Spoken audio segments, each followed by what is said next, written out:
Contract वाली बहू। नरेश की माँ अपने बेटे से मिलने दिल्ली आ रही है। इस बात का पता चलते ही नरेश के दिल में हलचल मच जाती है। नरेश अपनी माँ के स्वागत की तैयारी में लग जाता है।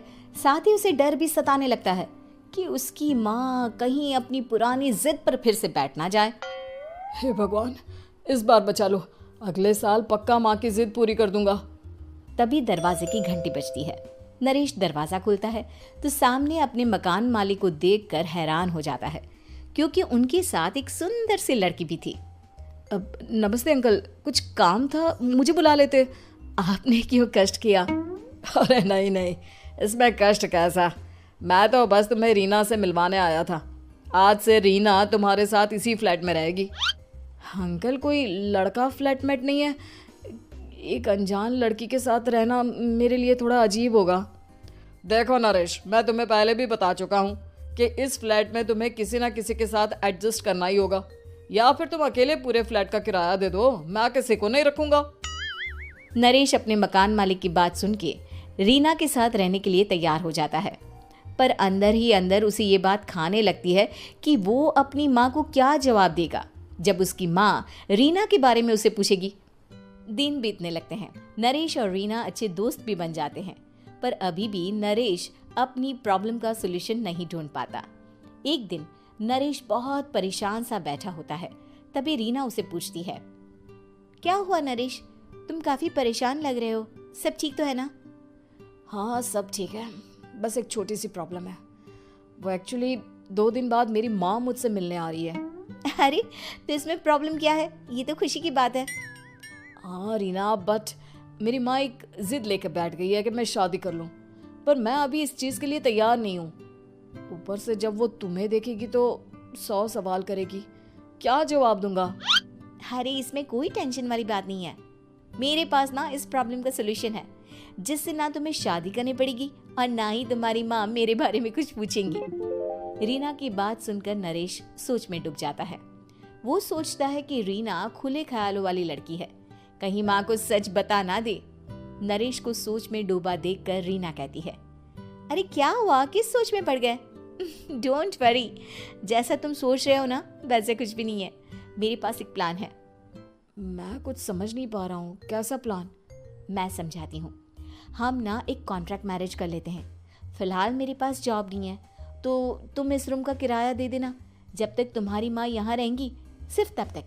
और तुम अपनी माँ से कह देना कि मैं तुम्हारी पत्नी हूँ, इससे वो मेरे यहाँ रहने पर कोई सवाल भी नहीं करेंगी। अरे बात तुम्हारी ठीक है, पर माँ से झूठ बोलना, ना ना बाबा, मैं ये रिस्क नहीं ले सकता। कोई और आइडिया दो ना तुम। देखो मंजूर हो तो बोलो, वरना सच बता दो, मुझे कोई प्रॉब्लम नहीं है। रीना की बात सुनकर नरेश सोच में डूब जाता है। बहुत सोचने के बाद जब उसे कोई रास्ता नहीं मिलता तो वो रीना के बताए हुए रास्ते पर चलने के लिए तैयार हो जाता है। वो रीना से बात करता है और अपनी माँ की पसंद और नापसंद के बारे में बताता है। रीना भी नरेश की सभी बातों को ध्यान से सुनती है, ताकि कहीं उससे कोई गलती ना हो जाए।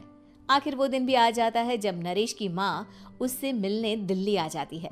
नरेश अपनी माँ को फ्लैट पर लेकर जाता है। जैसे ही नरेश की माँ फ्लैट के अंदर जाती है, रीना उसके पैर छू लेती है।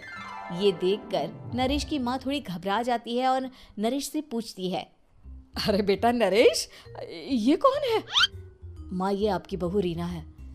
माफ़ी चाहता हूँ, सब कुछ इतनी जल्दी में हुआ कि आपको बता ही नहीं पाया, इसलिए सोचा कि क्यों ना आपको सरप्राइज दिया जाए।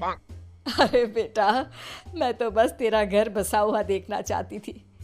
हाँ, बहुत अरमान थे अपनी इकलौते बेटी की शादी को लेकर, लेकिन कोई बात नहीं, शायद किस्मत को यही मंजूर होगा। ये कहते ही नरेश की माँ रीना को गले लगा लेती है।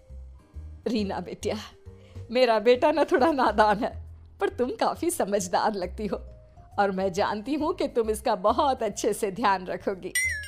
माँ आप चिंता मत कीजिए, मैं सब संभाल लूंगी। नरेश की माँ अपने बहू और बेटे के साथ खुशी खुशी रहने लगती है। दिन बीतने लगते हैं। नरेश की माँ और रीना का रिश्ता बहुत मजबूत होता चला जाता है। वो दोनों सारा दिन एक साथ रहती और खूब बातें करती।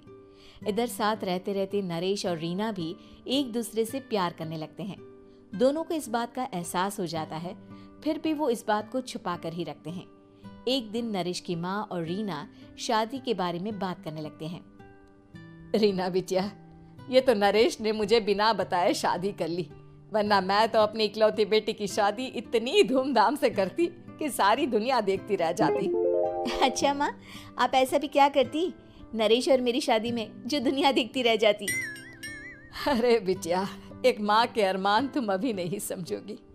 मैं तो अपनी बहू को एक रानी की तरह लेकर आती और शादी भी बिल्कुल शाही अंदाज में करती, पर मेरे तो सारे अरमान ऐसे ही रह गए। खैर, मुझे तो अपने बेटे और बहू की खुशी चाहिए बस। ये कहते हुए नरेश की माँ की आंखों में आंसू आ जाते हैं। रीना भी ये सुनकर ख्यालों में खो जाती है, क्योंकि वो भी मन ही मन खुद को नरेश की पत्नी और उसकी माँ की बहू मानने लगी थी। शाम को जब नरेश ऑफिस से घर आता है तो रीना खुद को रोक नहीं पाती और नरेश के सामने उसकी माँ को अपने और नरेश के रिश्ते का सारा सच बता देती है। रीना की बात सुनकर नरेश की माँ दोनों से बहुत नाराज हो जाती है और घर वापस जाने की बात करने लगती है। तुम दोनों ने मुझसे सच छुपाकर बहुत ठेस पहुंचाई है मुझे। अब तुम लोगों के साथ नहीं रहना चाहती मैं, कल ही वापस चली जाऊंगी अपने घर। माँ, मुझे माफ कर दो, ये सब मैंने रीना के कहने पर ही किया है, वरना मैं भी आपको कभी ठेस पहुंचाने के बारे में सोच भी नहीं सकता। हाँ माँ, हमने ये सिर्फ आपका दिल रखने के लिए किया, प्लीज हम दोनों को माफ कर दीजिए। तुम दोनों ने मेरे अरमानों के साथ खिलवाड़ किया है, और वैसे भी मुझे अपने बेटे के लिए एक अच्छी लड़की ढूंढनी है, इसलिए मेरा यहाँ से जाना ही बेहतर होगा। माँ की ये बात सुनकर रीना खुद को रोक नहीं पाती।